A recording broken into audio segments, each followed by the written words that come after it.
Good morning each and everyone. हम पढ़ रहे थे deduction from gross total income और उसका ये थर्ड लेक्चर है।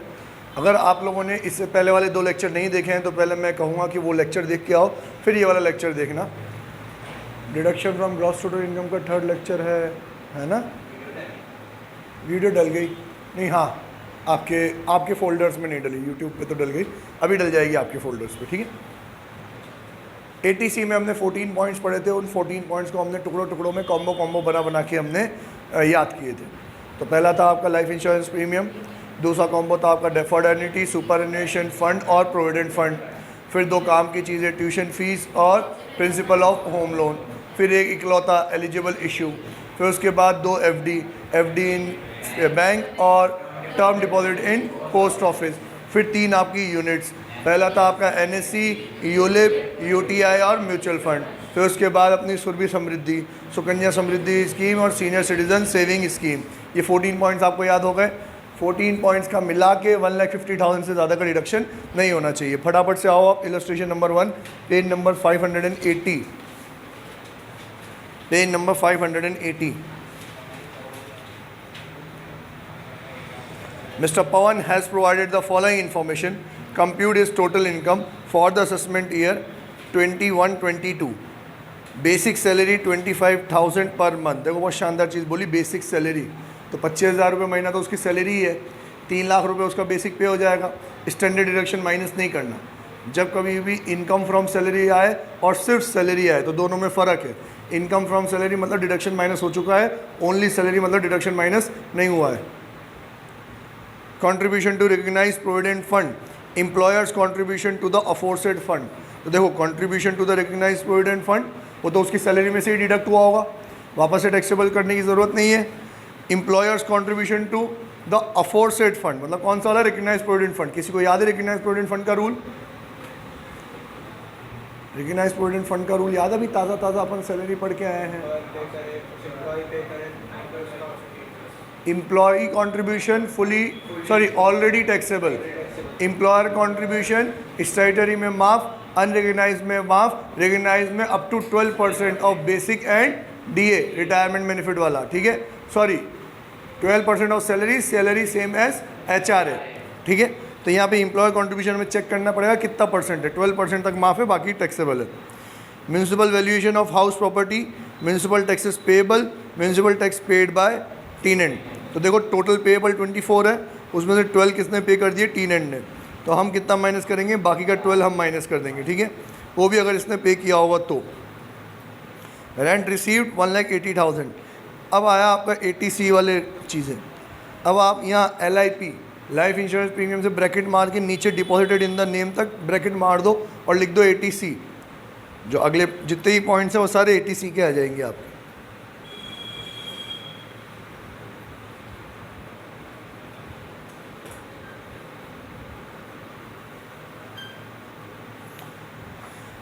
Life insurance premium paid on the policy taken on 15 मई 2012। 1 अप्रैल 2012 के पहले अगर आपने पॉलिसी लिया तो 20% ऑफ सम अश्योर्ड, उसके बाद लिया तो 10% of sum assured. On his life some assured 1 lakh. तो 1 लाख का कितना परसेंट लगेगा? यहाँ पे 10%, लिख दो 10%। तो 10,000 का डिडक्शन मिल जाएगा।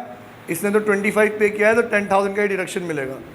Tuition fee paid for 3 children 14,000 per child. तो tuition fee up to 2 child ही माफ़ है। तो 14 × 14 28,000 का डिडक्शन मिल जाएगा। Deposited in the state bank of India for 6 years under a scheme notified for ATC by central government. 6 साल वाला जमा करा है। FD इन बैंक मिनिमम 5 years वाला होना चाहिए, तो इसको डिडक्शन मिल जाएगा, ठीक है।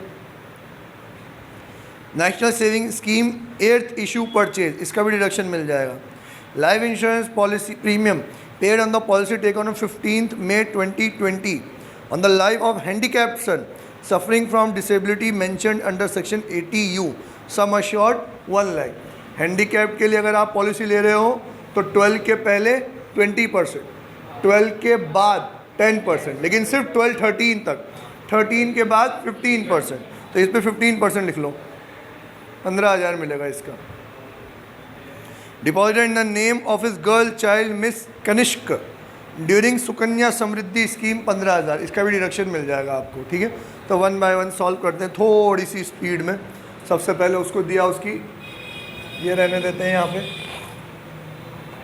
बेसिक पे 25,000 इंटू 12 3 लाख। फिर मिला उसको एम्प्लॉई कॉन्ट्रीब्यूशन, तो 3 लाख में से डिडक्ट हुआ था, उसको वापस से टैक्सेबल करने की ज़रूरत नहीं है। फिर उसके बाद है एम्प्लॉयर कॉन्ट्रीब्यूशन, तो employer's contribution to recognise provident fund up to 12% माफ है। उसने कंट्रीब्यूट कितना किया? 37,500। एग्जेम्प्ट कितना है? 3 लाख का 12%। वैसे तो सेम एज HRA वाली सैलरी लेते हैं, पर यहाँ पे बेसिक के बाद DA VA कुछ है ही नहीं, तो 3 लाख का 12% कितना हो गया बेटा? 36,000। तो 1,500 रुपये टैक्सेबल हो गए। चेक करते रहना सही पढ़ा रहा हूँ कि नहीं। डन। इसके बाद हाउस प्रॉपर्टी की चीज़ें आ गई, तो सैलरी के पॉइंट्स ख़त्म हो गए सारे। टोटल करो कितना हो गया? 3,01,500 माइनस करेंगे स्टैंडर्ड डिडक्शन, भूलना नहीं आप इसको, 50,000। हाँ, सैलरी से इनकम कितनी हो गई इनकी? 2,51,500।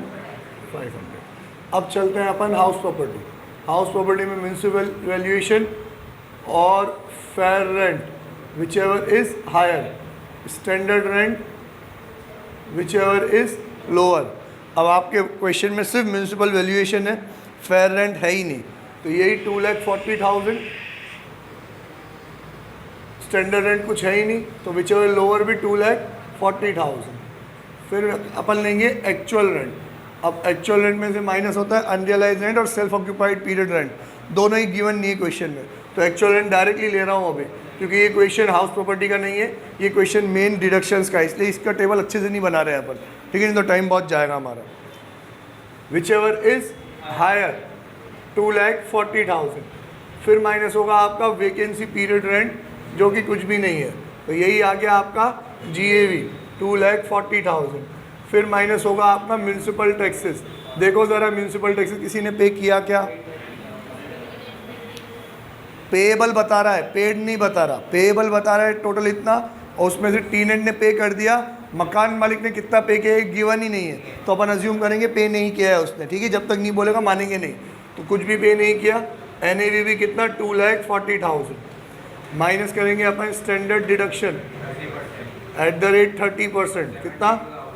72,000। इंटरेस्ट ऑन लोन कुछ भी नहीं है, कितना बचा? 1,68,000। ये आपका इनकम फ्रॉम हाउस प्रॉपर्टी। बस दो ही तरीके की इनकम थी, टोटल करो कितना हो गया? 168 और 251, 4,19,500। इसको अपन बोलते हैं ग्रॉस टोटल इनकम। सारा पेज पूरा बोर्ड खाली कंप्यूटेशन में ही चला गया हमारा, तो अब मेरे पास जगह कम है, तो मैं यहाँ डिटेल में यहाँ लिख देता हूँ, ठीक है। ओके, 4,19,000 में से अब जितनी भी आपको इन्फॉर्मेशन दे रखी है वो है 80C की, तो deduction under section 80C 1 bye 1। अब ये रब कर दूँ ना इधर वाली 14 वाले पॉइंट्स, तो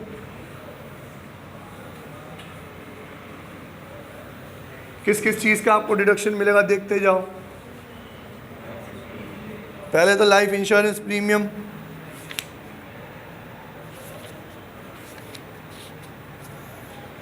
एक लाख की पॉलिसी थी, 2012 के बाद लीजिए 10% ही मिलेगा। हाँ, कितना? 10,000 LIP। फिर ट्यूशन फीस 2 बच्चों की 14,000 इंटू 2, ये 1 लाख इंटू 10%, 28,000। फिर उसके बाद deposited in state bank of India, तो FD कितना हुआ? 50,000। नेक्स्ट क्या है? NSC है ना, 5,000। फिर क्या है? Life insurance policy of handicap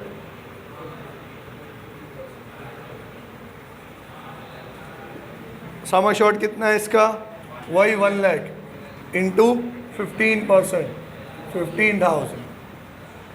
फिर क्या बचा, सुकन्या समृद्धि स्कीम 15,000, ये भी करो टोटल कितना हो गया, 1 लाख। एक और चीज़ रह गई, sorry, most important,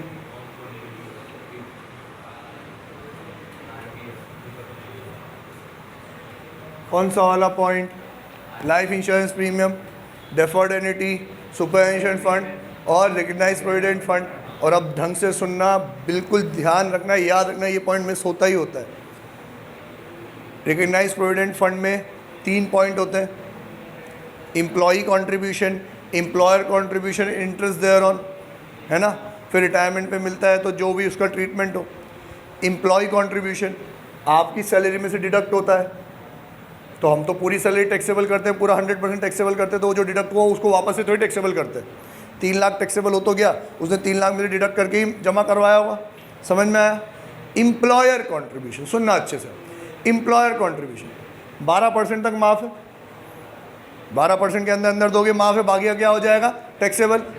interest there on 9.5% तक माफ़ है, 9.5% के अंदर है तो माफ़, बाकी का क्या हो जाएगा टैक्सेबल। तो अब आप चेक करो क्या करा उन्होंने कि एम्प्लॉयर जो कंट्रीब्यूट कर रहा है उसका उनको जितना माफ़ करना था सैलरी में ही माफ़ कर दिया। इंटरेस्ट जो मिल रहा है उसमें उनको जितना माफ़ करना था सैलरी में ही क्या कर दिया, माफ़ कर दिया। लेकिन जो पैसा मेरा था, एम्प्लॉई कंट्रीब्यूशन था, वो उन्होंने सैलरी में माफ़ किया क्या, वो तो सैलरी में क्या हो गया, टैक्सेबल हो गया ना। तो उसका डिडक्शन कहाँ मिलता है अपन को, 80C में। समझे कि नहीं समझे, वापस बताऊं, एम्प्लॉयर कंट्रीब्यूशन और इंटरेस्ट जितना माफ़ करना था सैलरी में ही क्या कर दिया, माफ़ कर दिया। लेकिन एम्प्लॉय कंट्रीब्यूशन सैलरी में माफ़ नहीं हुआ, वो तो वहाँ पूरा क्या हो गया टैक्सेबल, और कौन सा वाला, ऑलरेडी टैक्सेबल। तो फिर वो उसका डिडक्शन हमें कहाँ मिलेगा, 80C में मिलेगा। समझ में आया कि नहीं, डन।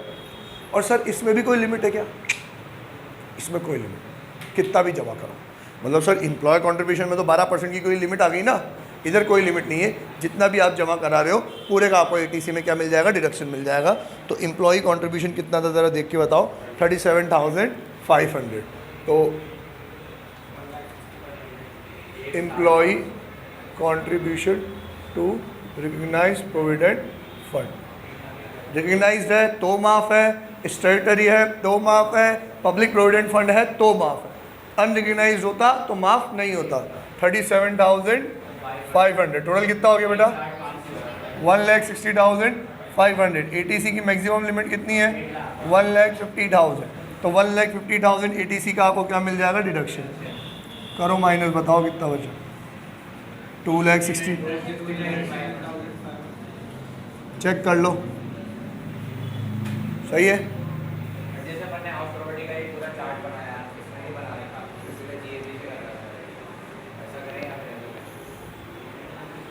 देखो अगर ये क्वेश्चन आपको लग रहा है कि पूरा किसके ऊपर बेस्ड है, डिडक्शंस के ऊपर, तो आप इस चार्ट को स्मार्टली कंसाइज करना चाहो तो कर सकते हो, लेकिन आपका प्रेजेंटेशन नहीं बिगड़ना चाहिए। इंपॉर्टेंट सारी चीज़ें आनी चाहिए। आप ऐसा नहीं है डायरेक्टली ये NAV ले लो, NAV में 30% माइनस कर दो, ऐसा नहीं होना चाहिए। आपने उसको समझाया हो कि भाई कौन सी फिगर कहाँ से आ रही है। डन। वर्किंग नोट्स रीड करो इसके please.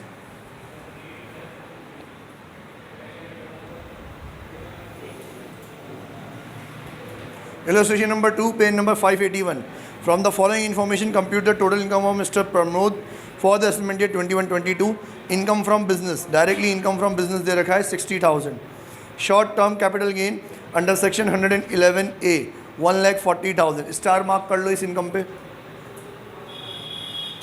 Long term capital gain 1,75,000, इस पे भी स्टार मार्क कर लो। Interest on bank term deposit, अच्छा दोनों पे स्टार मार्क क्यों कराया, क्योंकि ये जो दोनों इनकम है ये स्पेशल रेट वाली इनकम है। कौन सी इनकम है, स्पेशल रेट। हमने क्या पढ़ा है स्टार्टिंग में, इनकम टैक्स के स्टार्टिंग में मैंने आपको एक लेक्चर लिया था टैक्स कैलकुलेट करना सिखाने का। उसमें मैंने आपको सिखाया था कि पहले 2.5 लाख की इनकम क्या होती है, माफ़ होती है। फिर 2.5 लाख से 5 लाख की इनकम पे कितना लगता है, 5%। फिर 5 लाख से 10 लाख की इनकम पे कितना लगता है 20%, फिर 10 लाख के ऊपर जो है उस पर कितना लगता है आपका, कितना लगता है 30%। डन। तो ये प्रोग्रेसिव स्लैब चलती है। अभी जो इनकम हमने स्टार मार्क करी इसके ऊपर स्लैब एप्लीकेबल नहीं होती। इस पर जितनी भी इनकम है 111A वाली जो इनकम है इस पर लगता है 15%। थ्रू आउट जितनी भी इनकम हो आपकी 15% टैक्स लग जाता है। और लॉन्ग टर्म कैपिटल गेन पे कितना लगता है आपका 20%। ठीक है। Next, life insurance policy, interest on bank term deposit, ये अदर सोर्सेज की इनकम है आपकी। Life insurance policy, life insurance premium on the policy taken on the life of his wife on 15 मई 2011। 15 मई 2011 मतलब 2012 के पहले। तो सम अश्योर्ड का 20%। Very good. तो सम अश्योर्ड कितना है 1 लाख, लिख दो वहाँ पे 20%। आओ भाई आओ, ये कोई टाइम नहीं होता आप लोगों का आने का।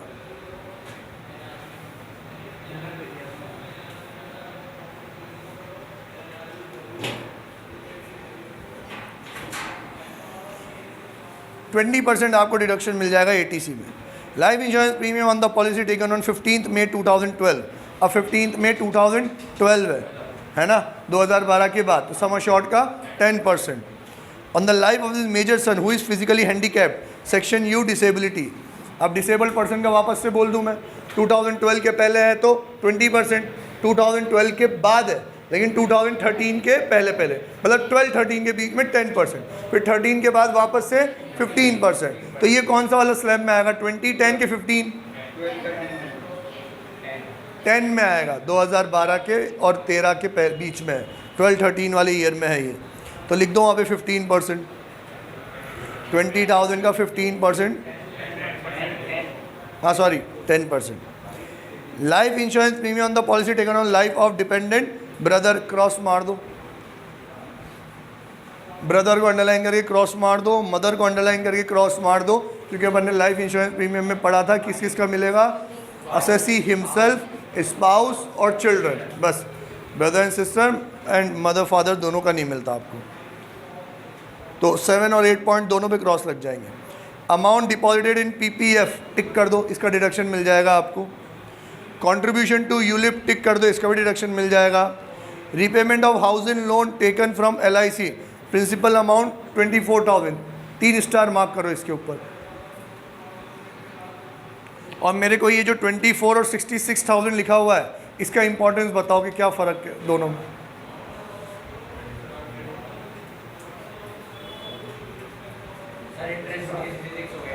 टोटल रिपेमेंट कितना हुआ है 66, जिसमें से प्रिंसिपल कितना है 24, तो रिमेनिंग 42 क्या है इंटरेस्ट। और स्टार क्यों लगवाया, क्योंकि 42 का भी डिडक्शन मिलेगा और 24 का भी डिडक्शन मिलेगा। 42 का जो डिडक्शन मिलेगा कहाँ है, हाउस प्रॉपर्टी में। अगर आपको क्वेश्चन में हाउस प्रॉपर्टी की इनकम नहीं दे रखी तो कोई बात नहीं, इंटरेस्ट ऑन लोन ही ले लेंगे, उसी का क्या आ जाएगा लॉस, और उस लॉस को किसी और इनकम से क्या कर लेंगे अपन एडजस्ट भी कर लेंगे। ठीक है। और जो प्रिंसिपल है उसका डिडक्शन आपको कहाँ मिलेगा 80C में।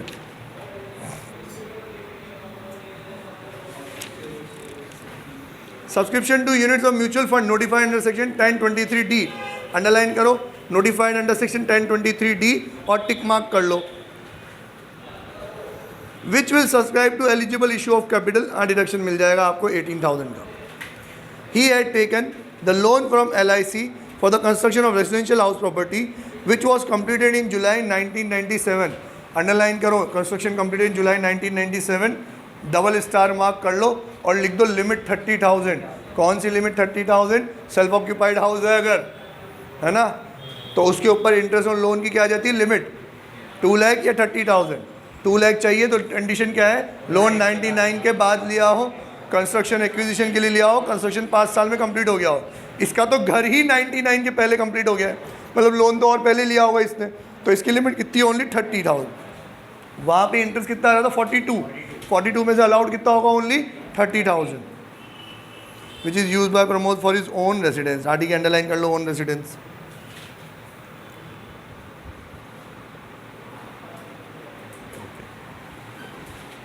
अब एक रास की बात, इसको सॉल्व करने से पहले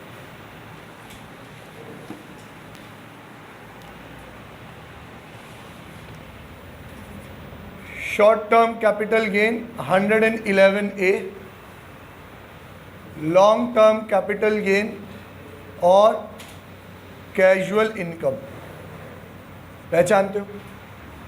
short term capital gain, equity shares sold through recognised stock exchange. Short term में अगर short term equity shares sold through recognised stock exchange तो वो कौन सेक्शन में आता है? 111 में। इस पे टैक्स लगता है @15%, ठीक है। लॉन्ग टर्म कैपिटल गेन, दुनिया भर के लॉन्ग टर्म असेट्स, इसको बेचोगे तो इस पे टैक्स लगता है आपका 20%। कैजुअल इनकम, अदर सोर्सेज में पढ़ा था अपन ने, बनूस वाली इनकम, कितना लगता है? @30%। डन। तीनों स्पेशल रेट वाली इनकम है। इन तीनों इनकम पे आपको डिडक्शंस अलाउड नहीं है। मतलब आपने बिल्कुल सही जगह इन्वेस्ट किया है जहाँ करना था। एज पर ATC आपने 14 पॉइंट्स में बिल्कुल सही तरीके से पैसा इन्वेस्ट किया है, और आपको लगता है जितना मैंने इन्वेस्ट किया है उसके हिसाब से मेरे पास 1,20,000 का डिडक्शन होना चाहिए।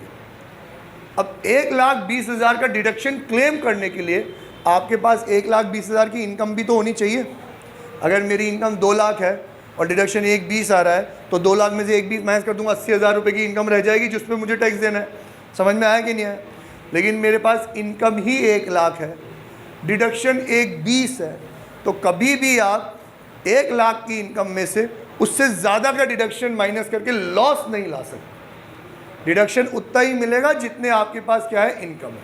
अब सिनेरियो देखो, मेरे पास अगर 1 लाख की इनकम और 1,20,000 का डिडक्शन है तो मैं कह रहा हूँ कि 1 लाख का ही डिडक्शन मिलेगा, इनकम क्या हो जाएगी? 0। अब बाकी के 20,000 आपके क्या गए? वेस्ट गए।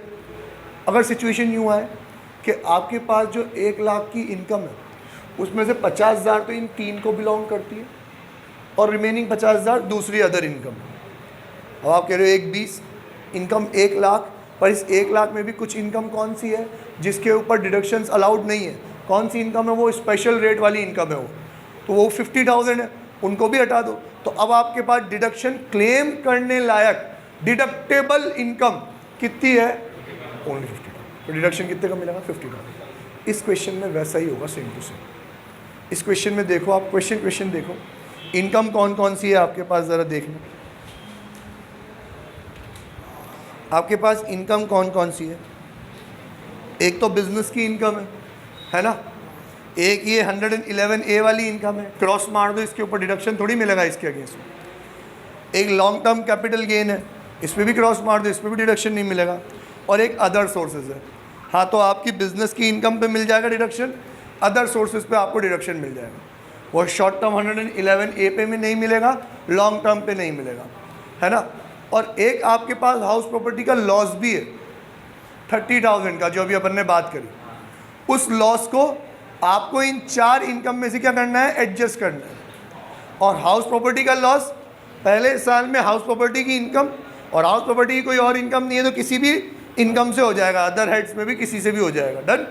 तो हाउस प्रॉपर्टी की कोई और इनकम नहीं है, सिर्फ लॉस ही है। समझ में आ रहा है ना बेटा सबको? सिर्फ लॉस ही है। इस लॉस को आप इन 4 इनकम में से किसी में भी एडजस्ट कर सकते हो। कौन कौन सी 4 है? बिजनेस की इनकम, 111A, लॉन्ग टर्म और अदर सोर्सेज। ज़रा देख के बताओ किस में से एडजस्ट करोगे आप। 30,000 का लॉस है, इस इनकम को, इस लॉस को आप 4 किसी भी इनकम में से एडजस्ट कर सकते हो। ऑप्शन चूज करके बताओ किस में से करना चाहोगे।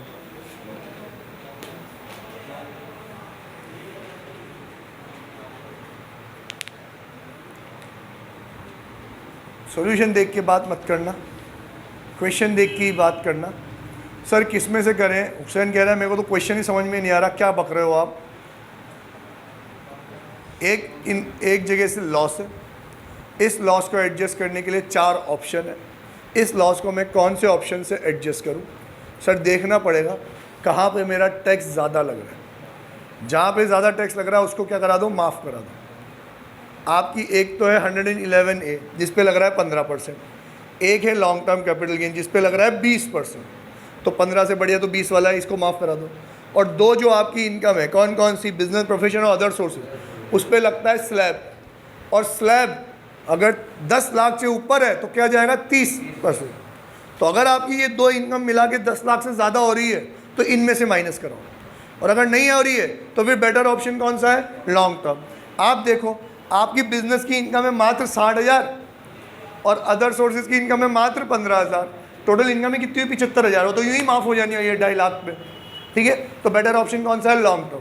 तो इस 30,000 के लॉस को मैं किससे एडजस्ट करूँगा? लॉन्ग टर्म से। डन। अब अगर अपन पुराने चैप्टर पे आएँ, जो चैप्टर हम पढ़ रहे हैं उसके अकॉर्डिंगली अब मेरे पास इनकम डिडक्शंस को माइनस करने लायक इनकम कौन कौन सी बची? ओनली 2। एक तो बिजनेस की इनकम 60,000 और एक अदर सोर्सेज की इनकम 15,000। 75,000 रुपये का मुझे क्या मिल जाएगा? डिडक्शन। पहले डिडक्शन चेक कर लेते हैं, क्या 75,000 से ज़्यादा है कि कम है। आओ आप सबसे पहले बुक देखते जाना, मैं यहाँ लिखता जा रहा हूँ।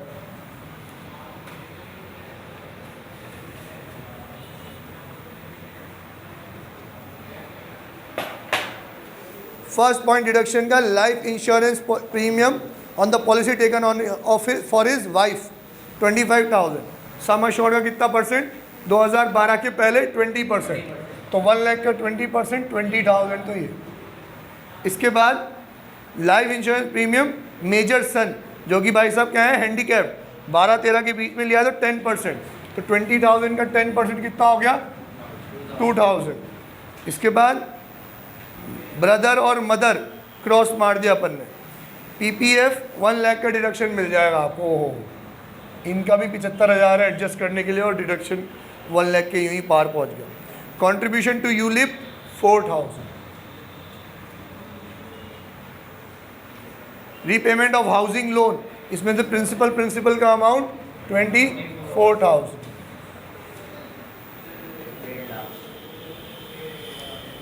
फिर म्यूचुअल फंड की यूनिट्स 1023D 18,000। टोटल कितना हुआ?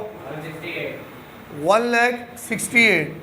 तो पहली घंटी तो यही बच जानी चाहिए कि 1,68,000 अलाउड नहीं होगा। मैक्सिमम लिमिट कितनी अलाउड होगी? 1,50,000। तो विचर लोअर 1,50,000। और फिर दूसरी घंटी जो अभी सीखी अपन ने कि डिडक्टेबल इनकम भी होनी चाहिए मेरे पास, इसको झेलने लायक इनकम भी तो होनी चाहिए, और इसके झेलने लायक इनकम मेरे पास सिर्फ 2 है। कौन कौन सी? एक बिजनेस एंड प्रोफेशन की 60,000 और एक अदर सोर्सेज का 15,000। तो कितना है? 75,000। तो मैक्सिमम डिडक्शन कितने का मिलेगा? 75,000। क्लियर? इनकम सिखाऊँ आपको, तो यहाँ देखो डिडक्शन का तो फैसला हो गया, कितने का मिलेगा? 75 का ही मिलेगा। आ रहा है? थोड़ा आ रहा है।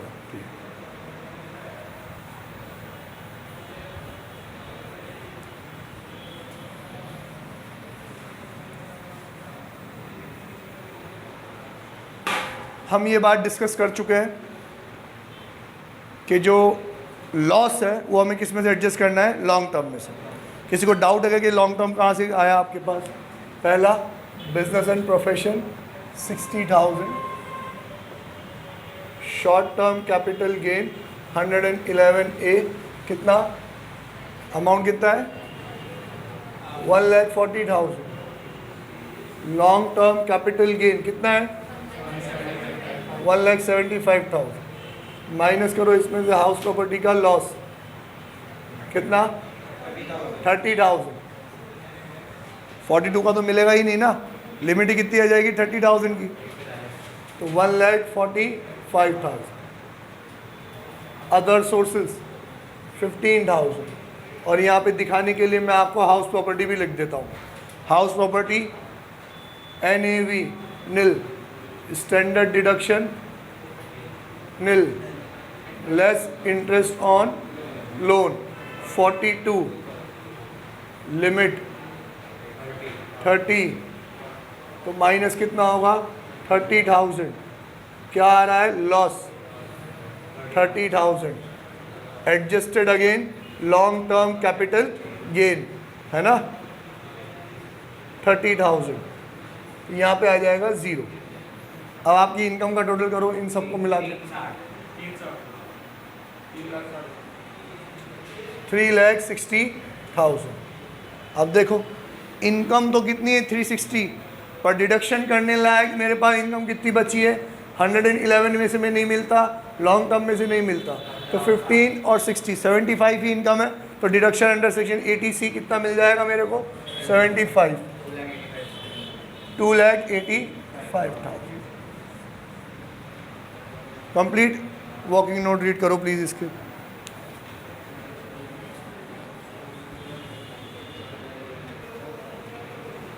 दो इलस्ट्रेशन हो गए, illustration number 1 and 2। Third illustration करने से पहले हमें 2-3 सेक्शन और पढ़ने पड़ेंगे। और यूँ याद रखना कि इतने बड़े बड़े सेक्शन, 14 पॉइंट्स के सेक्शन, एक या दो ही है। ये पहला था, अब एक आखिरी में आएगा। इसके बाद के जो बीच के सेक्शंस हैं वो बच्चों जैसे बहुत एक वर्ड वाले, मतलब जैसे अगला सेक्शन 80C के बाद 80CCC, सी के बाद CCC, CCC, ठीक है। एक वर्ड का है LIC पेंशन पॉलिसी। क्या है? LIC pension policy. जितना भी जमा कराओगे उतने का डिडक्शन मिल जाएगा। Maximum limit 1,50,000। एक पढ़ा अपन ने 80C, यहाँ पे पढ़ा देता हूँ भाई प्लीज़, जगह की कमी है मेरे पास, स्मार्ट बोर्ड नहीं है। 80C 1,50,000 का डिडक्शन। इसमें कितने पॉइंट्स आए? 14 पॉइंट्स आए, जो आपको याद भी आए थे, है ना।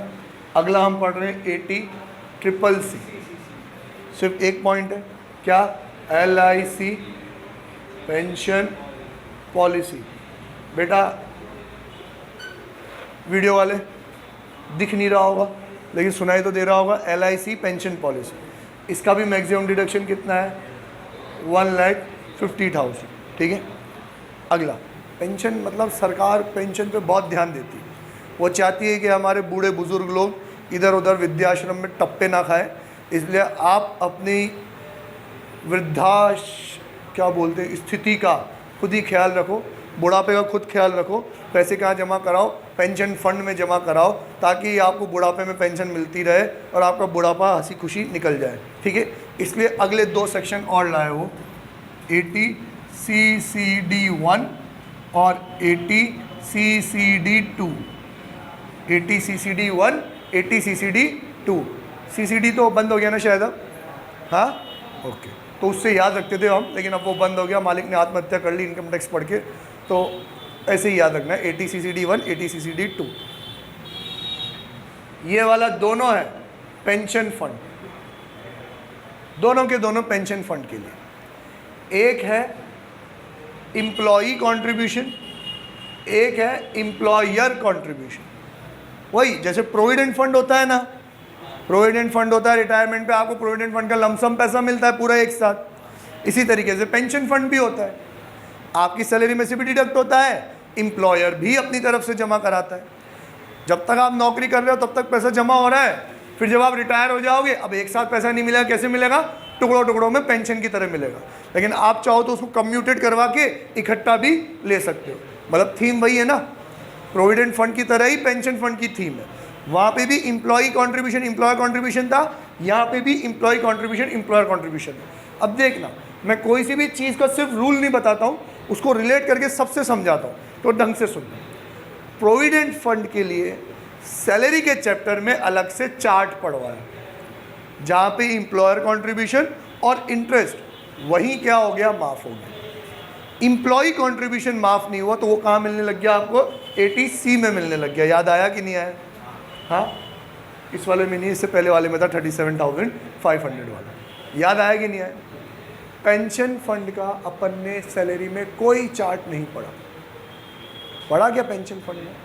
पेंशन का जो चार्ट अपन ने सैलरी में पढ़ा वो कौन सा था कि रिटायरमेंट पे आपको मंथली पेंशन मिल रही है, उसका क्या होगा। लेकिन जब ड्यूरिंग द सर्विस पीरियड आप जो अपनी सैलरी में डिडक्ट करवा रहे हो, उसका कुछ पढ़ा क्या अपन ने? नहीं पढ़ा ना। क्यों नहीं पढ़ा? कि अगर आपकी सैलरी में से पेंशन फंड का पैसा डिडक्ट होता है तो वो सैलरी के हेड में तो फुली टैक्सेबल है। आपकी सैलरी में से डिडक्ट होता है तो आपकी तो 100% सैलरी टैक्सेबल हो ही रही है। एम्प्लॉयर भी जमा करा रहा है तो वो भी क्या हो जाएगा? आपके ऊपर टैक्सेबल। और उन दोनों चीज़ का डिडक्शन आपको कहाँ मिलेगा? यहाँ पे 80CCD1 और 80CCD2। 80CCD1 में एम्प्लॉई जो जमा करा रहा है वो, 80CCD2 में एम्प्लॉयर जो जमा करा रहा है वो। इसका एक लिमिट है 10% की, पर ये लिमिट अभी मैं नहीं पढ़ाऊँगा क्योंकि ये 10% से 14% भी कर दिए कहीं कहीं पे, तो अभी लिमिट छोड़ दो।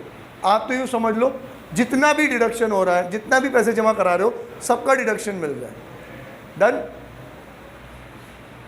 मान लो 1 लाख जमा करा, तो 1 लाख का डिडक्शन यहाँ पर। क्या क्या पढ़ लिया अभी तक अपन ने? ATC, ATCCC, ATCCD1, ATCCD2। अगला सेक्शन है आपका ATCCE। घबराओ नहीं, कोई ज़्यादा नहीं पढ़ाऊँगा, ख़त्म कर रहा हूँ ये। ATCCE कोई डिडक्शन देने के लिए नहीं है, इन डिडक्शंस की लिमिट रोकने के लिए है। ATCCE कहता है कि ATC, ATCCC और ATCCD1 इन तीनों का मिला के डिडक्शन 1,50,000 से ज़्यादा नहीं होना चाहिए। मतलब तुम तो बहुत ज़्यादा खुश हो रहे थे कि ATC में भी 1.5 लाख, ATCCC में भी 1.5 लाख और ATCCD1 में फिर 1 लाख और मिल जाएगा, तो ये तो 4.5 लाख रुपए हो गए। नहीं बेटा, ऐसा नहीं होता, तीनों का मिला के।